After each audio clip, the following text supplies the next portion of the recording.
calling this message Justice, Mercy, and Justification.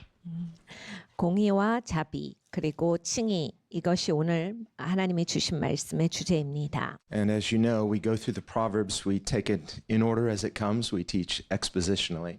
우리가 이제 잠언서를 이렇게 계속 강해로서 공부를 하고 있지요. That doesn't mean certain topics don't come up, but we're not jumping around dealing with different topics, but we take scripture as it comes. 이 말씀이 계속 이제 한 줄 한 줄 우리가 공부하면서 내려가는 대로 저희가 공부하고 있습니다. Remember Jesus sleeping in the bottom of the boat during a raging storm. The disciples are saying, "Don't you care about us? We're going to die." 예수님께서 이제 폭풍우 가운데 이렇게 저편으로 건너가셨어요. 그런데 거기에서 예수님께서는 풍랑 가운데서 곤히 주무셨다라고 성경에 말씀합니다. Jesus rebuked the storm, then he rebuked them.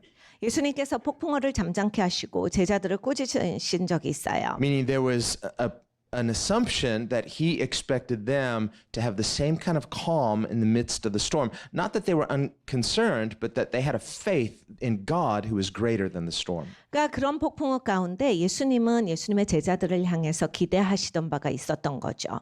야, 나같이 너희가 평안하기를 원한다. 폭풍우에 흔들리는 그러한 사람들이 아니라 나같이 네가 평안할 줄 알아야 한다를 예수님은 기대하고 계셨던 거예요. And let's not forget who Jesus is. He is the living word of God.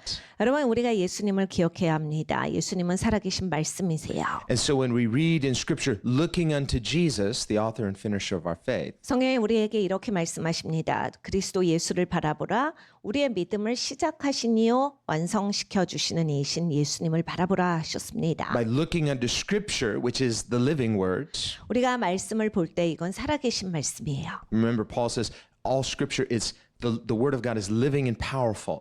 바울이 이렇게 말합니다. 모든 하나님의 말씀은 강력하고 살아있도다.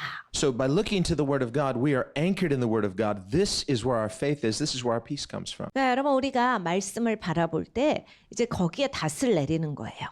정말 인생이 평안하려면 하나님의 말씀에 닷을 내려야 평안이 있는 겁니다. So as Christians, when we face different challenges in life, and we all face different challenges, 여러분 우리가 기독교인이지만 이 땅에서 살아갈 때 상당히 많은 도전을 받습니다. 그리고 우리가 받는 도전은 다 또 달라요. we need to be poised, 우리가 거기에 제대로 이제 대처를 해야 되겠지만 which means you don't have this I don't care attitude. You're too casual. No, there is a discipline to life. 그러니까 여러분 제대로 대처한다라고 하는 거는 그냥 될 대로 되라 하지 않는다는 거죠. 여러분 인생에서 모르겠어. 뭐 어떻게 되겠지. 이런 건 기독교인이 취하는 자세가 아닌 겁니다. 내가 여기에 대해서 제대로 대응할 수 있고 제대로 대처해야 되는 내 자세가 필요해요. We don't ignore the challenges as though they're not real. 그러니까 도전이 왔는데 모르겠어라고 해서 없는 것처럼 여겨버리고 이렇게 하면 안 되는 거지요. But in looking at those challenges, we have to have a faith that is greater than the anxiety that those challenges can produce. 근데 이렇게 도전이 올 때 걱정이 오거든요.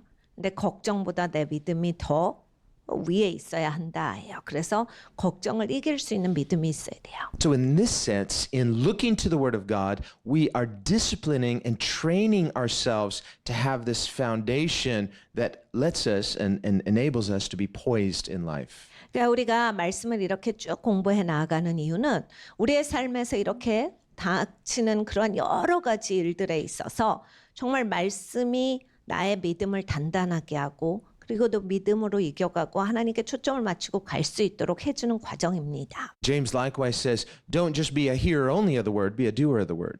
야고보 사도가 우리에게 이렇게 말해줍니다. 그 말씀을 듣고만 말지 말고 말씀을 지켜 행하는 자가 되도록 하여라. But there's a difference between being a hearer of the Word. We need to be hearers of the Word. The Bible doesn't say don't be a hearer. It says don't merely be a hearer. 성경에 말씀을 듣지 말아라는 말씀은 없어요. 말씀을 너희가 듣기만 하지 말고요.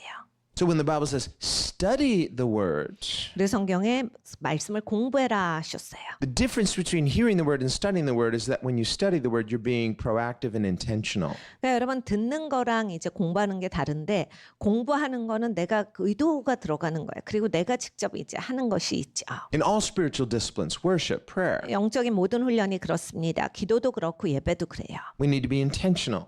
내 의도가 있어야 돼요. Concerning worship, David says, I will bless the Lord at all times. 우리가 예배만 봐도 다윗이 이렇게 고백한 것을 볼 수 있습니다. 내가 항상 항상 주를 송축하리로다. This doesn't happen automatically. 자동으로 되지 않거든요. And God knows that. 하나님도 아시죠? God's not excusing that, but He knows that, and so He helps us. 하나님이 그것을 간과하시진 않아요. 그냥 내버려 두시진 않아요. 하나님은 우리를 도우세요. This is the goodness of God. 얼마나 하나님이 좋으십니까? But when we receive the goodness of God, 네, 하나님의 선하심을 받을 때 this should in some way change us to become proactive in our relationship with God. 우리가 이러한 것을 받으면 이제 내가 하나님의 은혜를 받는 거잖아요. 그래 내가 정말 나도 적극적으로 이걸 해야 되겠다라고 하는 그런 자세가 나와야 되는 거예요. And that's really what this message is about. 오늘의 메시지가 바로 이것입니다. We're dealing with several things. 여러 가지로 오늘 봅니다. We're dealing with the justice of God, 하나님의 의롭게 하심을 봐요. and that is His moral perfection, 하나님께서 도덕적으로 완벽하신 분이신데 God's fairness, 하나님 공평하시죠. God's righteousness or rightness, we could say. 하나님은 의로우세요. 하나님은 옳으세요. We hear a lot about political correctness, but actually, the Bible would talk about biblical correctness. 이젠 세상에 정치적으로 옳음을 말해라 막 이런 세상이에요. 그런데 여러분 하나님이 옳으시죠. 하나님이 옳음의 하나님이세요. Political correctness is based on human thinking, and human thinking is flawed. 여러분 이 정치적인 옳음 PC라고 부르는 건 사람의 생각이에요. 사람이 자기들이 옳다라고 주장하는 것입니다. But biblical correctness is based on God, and God is perfect. 성경적으로 옳음은 하나님의 의견이세요. 하나님은 완벽하시고 도덕적으로 오류가 하나도 없으신 그 하나님께서 옳다라고 말씀을 하시는 겁니다. And this is what distinguishes the Judeo-Christian faith, both Old and New Testament, from other religions, in that God has taken the divine initiative to reveal Himself to flawed human beings. 이것이 바로 우리 기독교가 갖고 있는 그 다른 종교와는 다른 아주 독특한 점이에요. 하나님께서 이 시작을 하셨다라고 하는 겁니다. So we believe in divine revelation. That's what Scripture is. 우리는 이런 신성한 하나님의 이 계시의 깨달음의 말씀을 믿습니다. 하나님의 성경이 그것이지요. And so when we come to Scripture, we come with this understanding that God initiates, God speaks, God reveals. 그러니까 우리가 말씀을 대할 때 하나님이 시작하시지, 하나님이 말씀을 주시지, 하나님이 깨달음을 주시는 하나님이시지 이걸 알고 나오는 거예요. So as believers, we don't come as intellectuals. 그러니까 이 믿는 자로서 막 내지성을 가지고서 나오는 게 아니라 That doesn't mean we don't use our intellect. The Bible says, let us reason together. 그러니까 지성을 사용하지 말라는 아닙니다. 왜냐하면 하나님께서 와서 우리가 이성적으로 이거 같이 사고해 보는 거야 이렇게 말씀하셨거든요. But every time we come to the Word of God, if we come as skeptics, 네, 여러분 이제 말씀을 대할 때 어떻게 내가 여기에서 꼬투리를 잡아보나 이런 자세가 아니라 we're trying to filter the Word of God through our own human reason. 그리고 나의 이성의 깔때기를 가져와서 내 이성의 깔때기로 하나님 말씀을 재볼 거야. 이런 자세가 아니라 There's a lack of humility there. 그러면 여기는 일단 겸손함이 없어요. Because the person who does that exalts his human reason above God's reason. 이런 자세가 있다라고 할 때 이건 하나님의 이성보다 인간의 이성을 더 위에 두는 사람의 모습입니다. And when God says in His Word, come let us reason together, 하나님께서 와서 우리가 이성적으로 같이 사고해봐라고 하셨을 때 that's telling us two things. 하나님은 두 가지를 말씀을 하시는 거예요. It's acknowledging that we have the capacity to reason and it's not wrong, but God also reasons because He's the one who made us. 하나님께서 우리가 이성적인 사고를 할 수 있는 존재다를 한 번 더 확인해 주시는 거예요. 그리고 또 말씀하시는 게 그 우리가 이성적인 사고를 할 수 있는 것은 하나님이 그렇게 만들어 주셨기 때문이다를 또한 말씀을 하시는 겁니다. And because God is the greatest, then His reasoning is the greatest. 하나님이 가장 위대하신 분이시죠. 그러니까 이성적인 사고도 하나님의 사고가 최고인 거예요. His knowledge is perfect and infinite. 하나님의 지식은 완벽하고 무한합니다. He knows everything. 하나님은 모든 걸 다 아세요. He is the answer. 하나님이 해답이시죠. And our understanding is limited. 근데 우리의 이해는 제한이 되어 있어요. Sometimes we're just wrong. 그래서 종종 우리는 그냥 틀려요. So that means when we come to reason together with God, we don't come as equals, but we come as inferiors. 그러니까 하나님이 와봐 같이 우리 생각해봐 라고 할 때도 하나님이랑 동등하게 오는 입장이 아닌 거예요. 우리는 불완전하고 하나님은 완벽하신데 같은 입장으로 우리가 같이 논하는 게 아닌 거예요. 하나님 아래 우리가 순복하는 겸손함이 있어야 합니다. We come as learners. 배우는 자여야 돼요. Now, as we're going through the Proverbs, many times we have Proverbs that don't really relate to one another. They're like, they seem just randomly ordered. Here we have 3 verses that go nicely together. 우리가 잠언서 공부할 때 이제 본 것은 막 세 구절을 봐도 전혀 다른 말씀이 나열돼 있네 이런 것도 있지만 오늘은 또 이제 잘 매칭이 되는 세 구절이에요. And this first verse sounds like something Paul would say right out of Romans. 첫 구절은 오늘 본문의 말씀에서 이제 사도 바울이 로마서에 쓰신 것 같은 말씀입니다. He says, "Who can say I have made my heart clean? I am pure from my sin." 그러니까 내가 내 죄로부터 나를 깨끗하게 하였도다. 나는 나의 마음을 깨끗하게 할 수 있는 자로다라고 할 수 있는 자가 어디 있느냐예요. Well, this is commenting on the fact that all humans are sinners. 모든 사람은 다 죄인이다라는 말씀이죠. And we know this. You hear it almost every Sunday. It's like, oh, this again. Yes, this again. Because this is our human dilemma. 그러니까 여러분 이건 사실입니다. 거의 매주 들으시죠. 주일날 우리가 죄가 있다. 이건 사실이에요. 우린 죄인입니다. See, when will we have to stop hearing sermons about how we are all sinners? When we get to heaven and we're no longer sinners. 그 죄인 얘기 그만 듣고 싶어요. 언제 그만 들어요? 천국 가시면요. 이제 그때는 없어지니까 그때는 괜찮은데 지금은 이걸 우리가 언제나 인지해야 돼요. This is not meant to condemn us or make us feel bad or have a bad day. This is actually step 1 in the good news. 그러니까 여러분 이거는 나를 정죄하고 살자 이게 아니에요. 기죽어서 살자. 이렇게 눌려서 살자가 아니라 사실 이 팩트가 나한테 정확하게 있어야 이제 좋게 살 수 있는 겁니다. And this poses the dilemma is that we are sinners and we cannot change ourselves. 우리는 죄인이라 내가 스스로 바꿀 길이 없어요. This, who can say, I have made my heart clean? 그러니까 누가 내 마음을 내가 깨끗하게 했습니다라고 말할 수가 있겠느냐예요. If we could make our hearts clean, we wouldn't need God. 그러니까 여러분 내가 내 마음 깨끗하게 할 수 있으면 하나님의 필요 없는 사람이잖아요. And this is what many non-Christians say. Well, we can be moral people. We don't need God to be moral people. We just choose to be good people. 그러니까 안 믿는 분들 중에서 이런 분들이 있어요. 난 그냥 저는 선하게 살아요. 전 선한 사람이라 꼭 하나님 안 믿어도 저는 선하게 삽니다. 이런 분들이 있어요. Well, that itself is self-deception because define good. Who defines what is good? 여러분 완전 절대적인 미혹입니다. 선이라고 하는 게 개념이 어디서부터 나온 건데요. 본인이 만들어낸 선이잖아요. 선이라고 하는 거는 정확한 개념이 있어요. When non-Christians admit, well, nobody's perfect. 안 믿는 분들도 이러죠. 완벽한 사람이 어디 있겠어요. They admit that they recognize there is such a thing as imperfection or sin. 그러니까 불완전, 죄 이런 개념에 대해서 이해를 하고 계시는 거예요. The word sin simply means to miss the mark. 죄라고 하는 것은 명중시키지 못했다라는 얘기거든요. And when you hear non-Christians say, well, nobody's perfect, notice what they're not saying. They're not saying, I'm perfect, so I know what is good. 그러니까 아무도 완전한 사람이 없죠. 누가 완전합니까? 라고 얘기하지만 나는 완벽해서 제가 선의 기준이에요. 이런 말 하는 게 아니잖아요. So by acknowledging that humans are imperfect, where then do we get the standard for perfection? 그러니까 여러분 사람이 불완전한데 그럼 완전이라고 하는 그 기준은 어디에서 가져온 건가? Not from human beings because we're acknowledging that all people are imperfect. 그러니까 여러분 우리는 불완전하기 때문에 사람으로부터 오는 기준이 아닙니다. 우린 건 다 알고 있어요.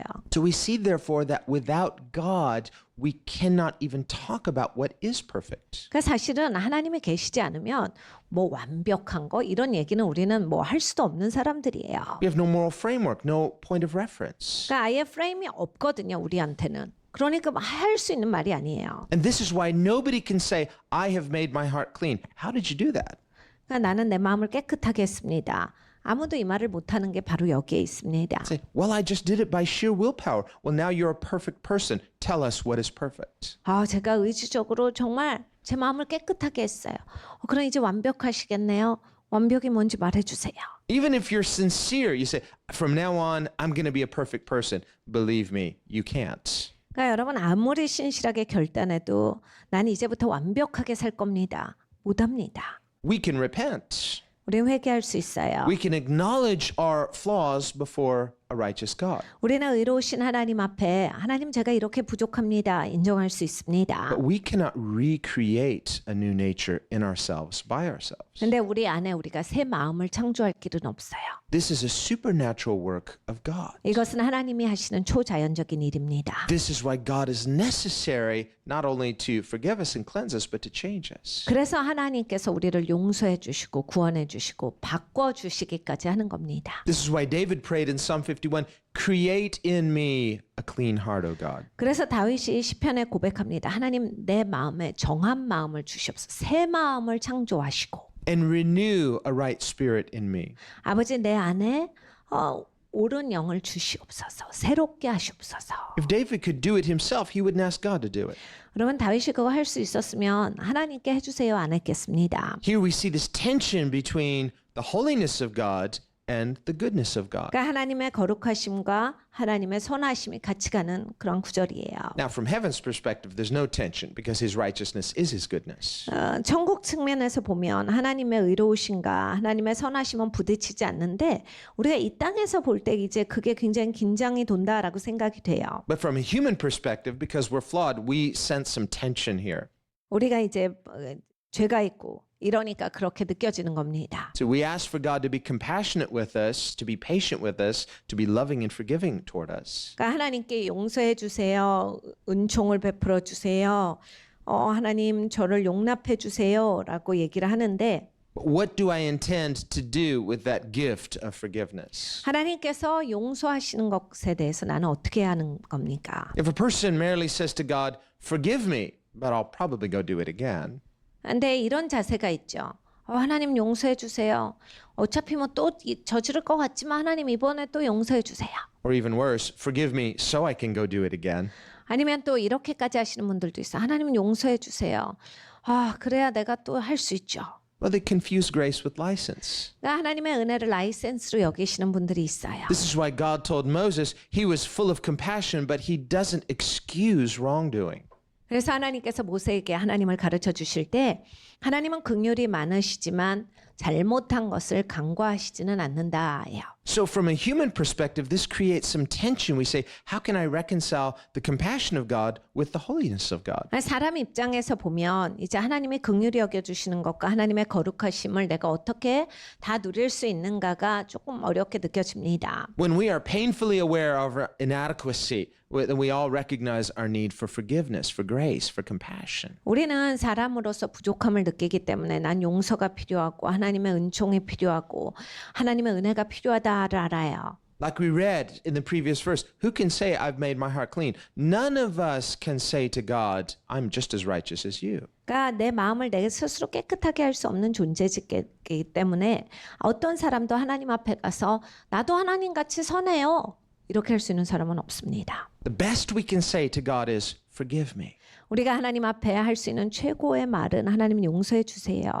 cleanse me, 나를 깨끗하게 하옵소서. accept me, 나를 받아주소서. receive me. 나를 용납해 주소서. And God, because he is good, does so through Christ. 하나님은 선하시기 때문에 그리스도를 통해서 이 일을 행하십니다. But when he forgives us, 근데 우리를 용서하실 때 what do we do with that? 우리는 어떻게 할 거냐? Because that gift of grace is an entrustment. God wants to actually change us through our encounter with grace. 그 은혜의 선물은 하나님이 그 은혜의 선물을 주심으로써 우리를 정말로 바꿔주시고자 하는 의도가 있어요. So we have to get the order right. It's not that if I change, God will accept me. No, that's a works mentality. 그러니까 여러분 내가 바뀌어야 하나님이 받아주시는 게 아닙니다. 그렇게 자꾸 사고하시는 분들은 행위적으로 구원받는다라고 하는 겁니다. The answer is God knows you can't change yourself, so he forgives and accepts you unconditionally up front. 제대로 된 것은 이거예요. 나는 나를 건질 수 있는 사람이 아니에요. 하나님이 나의 형편없는 이 모습인데 나를 받아주셔서 이제 내가 하나님 안에서 바뀔 수 있게 되었도다. But then the question is, what is that grace doing in you? 네, 이 하나님의 은혜가 내 삶에는 어떻게 역사하시는 것을 한번 질문합니다. How is the gift of that grace changing you inwardly? 내 내면에서 하나님의 은혜가 어떻게 나를 바꿔주고 계십니까? And to illustrate this, Jesus taught a parable 예수님께서 비유를 통해서 이것을 가르쳐 주셨어요. about a man who was caught embezzling and he was going to get fired. He asked his boss for forgiveness. 어떤 사람이 이제 엄청 그 회사에 손해를 끼치면서 그 재정적으로 잘못을 해요. 근데 이제 그게 걸렸어요. 자기 상관한테 좀 용서해달라라고 얘기합니다. He even said, I'll pay it all back, but he couldn't. 이렇게까지 얘기하죠. 제가 손해 끼친 거 다 갚을게요 라고 하는데 그 손해 끼친 것을 갚을 수 있는 액수가 아니에요. And so because the boss was compassionate and merciful, he just forgave the man. 근데 그 상관이 굉장히 은혜가 많고 자비가 많았어요. 그래서 그냥 용서해 줍니다. That man wasn't forgiven because he promised to pay it all back. The boss knew he could never do that. 손해 끼친 것을 갚겠다라고 해서 용서를 받은 게 아니에요. 왜냐하면 손해 끼친 것을 갚을 수 있는 그러한 분량이 아니거든요. He didn't even forgive him because the man says sorry. Just saying sorry alone doesn't earn forgiveness. 그리고 이 사람이 사과했기 때문에 용서한 건 아니에요. 여러분 이 용서라고 하는 게 사과하면 용서가 온다 이건 아니잖아요. 꼭 사과가 용서를 가져오는 건 아니에요. He forgave the man because that's who he is. He was compassionate. 이 상관이 용서할 수 있었던 건 용서하는 사람이었기 때문에 용서를 한 겁니다. 긍휼한 사람이었기 때문에 용서를 한 거예요. But immediately afterward, Jesus said, this man went out, found somebody that owed him money, and wouldn't forgive him. 근데 이 사람이요 용서 받자마자 한 행동이 뭐냐면 밖에 나가서 자기한테 조금 빚진 사람을 만나요. 그래가지고 절대로 용서 못하고 그걸 막 끝까지 받고자 괴롭힙니다. So this is a double standard. 그러니까 기준이 양쪽으로 있는 거죠. There was no change in the man. 그러니까 이 사람은 바뀐 게 없는 거예요. Receiving grace the way he did not change his heart and his attitude toward others. 그러니까 자기는 은혜를 그렇게 받아놓고 다른 사람들 상대할 때는 그 은혜의 마음이 없는 거예요. He was still as selfish and wicked as he had ever been. 여전히 이기적이고 사악한 그러한 사람의 모습을 그대로 유지하고 있는 거예요. And he wanted to be forgiven, but he didn't want to forgive others. 그러니까 자기는 용서받기를 원하지만 남을 용서할 줄은 모르는 사람인 거예요. And the boss was angry and he said, because you didn't forgive, you're not forgiven. You're going to have to repay everything. 상관이 무지 화가 납니다. 지금 왜 그렇게 하는 건데 내가 그렇게 용서해 줬는데 왜 이렇게 남을 용서할 줄을 몰라? 너 안 되겠어. 손에 끼친 거 다 갚아. The bottom line of the story is that on the day of judgment, there will be many people surprised. They thought they were Christians, but there was no inward change. 여러분 그 비유를 예수님이 주시면서 말씀하신 핵심 내용은 심판날 가면 니네 깜짝 놀랄 거야. 수많은 사람들이 자기 기독교인인 줄 알고 예수님 앞에 나오는데 자기 그렇게 안상 걸러서 자기가 누구다를 알고 깜짝 놀랄 거다. In Jesus' parable, what the boss was saying was, by receiving that unconditional forgiveness and grace, that should have changed your heart to become a more forgiving person. 예수님께서 그 비유에서 주인의 말을 빌어서 말씀을 하셨어요. 야, 그렇게 받을 수 없는 은혜를 받았는데 그 은혜를 받았으면 네가 바뀌었어야지. 사람이 은혜 있고 용서할 수 있는 사람이 됐어야 되는데 넌 그 은혜를 잊고도 바뀐 게 없구나. But because you received it as an entitlement, not as an entrustment, it did you no good. You didn't understand the purpose of grace. 그러니까 네가 이걸 받을 만하다라고 여겼기 때문이야. 하나님이 이렇게 주셨구나라고 생각하지 않았기 때문에 네가 바뀌지가 않은 거야. This is why Paul says in Ephesians 2 verse 10, it's by grace you've been saved through faith unto good works. It's God's working in us. 네, 여러분 에베소서 2장 10절에 가보면 하나님의 은혜를 믿음으로써 우리가 선한 일 가운데 구원을 받았으니라 하셨어요. 하나님께서 우리가 선한 일로 구원하셔서 선한 일로 갈 수 있도록 하신 거예요. We can't change ourselves. We can't save ourselves by good works, but we are saved by grace unto a new nature. 내가 좋은 일을 많이 해서 구원받을 수 있는 길은 없습니다. 그런데 하나님께서 이와 같은 죄인을 건져주셔서 이제 좋은 일을 할 수 있는 사람으로 만들어 주셨다예요. This is something that we need to continually remember and live in and rely upon God, not only for forgiveness, but for change. 그러니까 여러분 우리가 언제나 하나님을 기억해야 돼요. 언제나 하나님을 의지해야 합니다. 하나님이 나를 용서해 주실 뿐만이 아니라 나라고 하는 사람을 좋은 사람으로 바꿔주시고 계시다를 언제나 의지하고 살아가야겠습니다.